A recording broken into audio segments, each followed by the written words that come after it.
The Australian Open is a couple of days away, and this year genuinely feels different.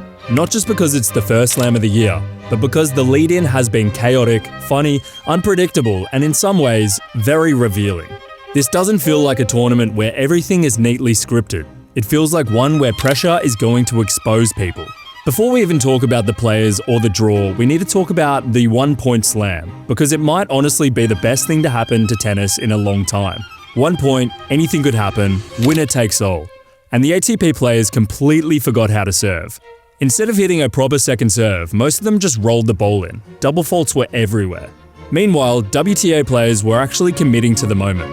You had world-class professionals getting outplayed, rock, paper, scissors taking longer than rallies, rackets getting smashed, and somehow, an amateur walked away with $1 million. I'll say that again. Some guy from Sydney won $1 million before the tournament has even started. You simply couldn't script it better. Because if Jannik Sinner wins $1 million, nobody cares. But if an amateur Aussie wins it, that's a fairy tale. Now, let's rewind a bit, because there was a lot of drama even before that. Let's start with Daniil Medvedev, because this one's quietly fascinating. Yes, he got the haircut. Yes, he looks like Prime Medi. And yes, the tennis is backing it up. He won Adelaide and somehow preserved the most ridiculous stat in tennis.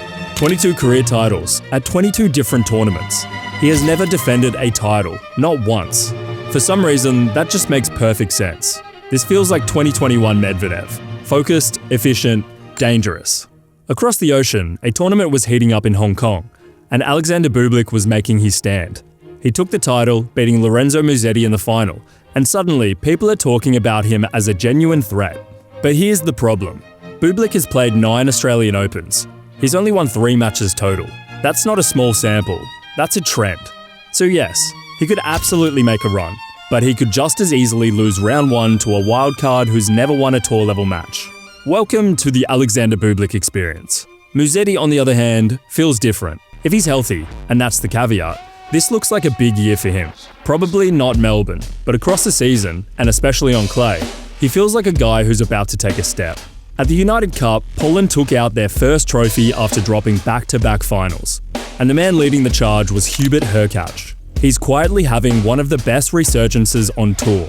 He looked like an animal, beat guys like Zverev and Fritz, and reminded everyone that he has the best serve on tour. Now that he looks physically back, anything could happen. The question isn't about his ceiling, it's about his 5-set durability. Tie breaks, long matches, that's where it gets tricky. I don't know if Melbourne is the tournament where it all clicks, but he's a nightmare draw for anyone. Taking a step away from big servers, Sebastian Baez has quietly been doing things he's really not meant to do. He beat Fritz on hardcourt at the United Cup after Fritz hits the too small taunt and Baez gets the last laugh. Then he bagels Brooksby in Adelaide, which is not easy. Now he's got Impeshi Pericard in the first round. That's a classic David vs Goliath matchup.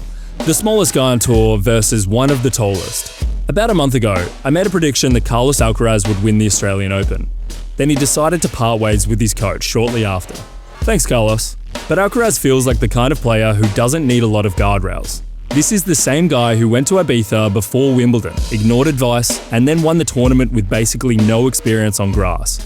We've seen plenty of greats go through periods without a coach. Djokovic has done it, granted slightly older, and Kyrgios built an entire career without one. I know, apples to oranges, but I don't think Alcaraz suddenly drops his level. If anything, he might lean harder into his instincts. Whether that's enough here, we'll have to wait and see. Now, with all that context in mind, the men's draw just dropped, and suddenly, a lot of these narratives get sharper.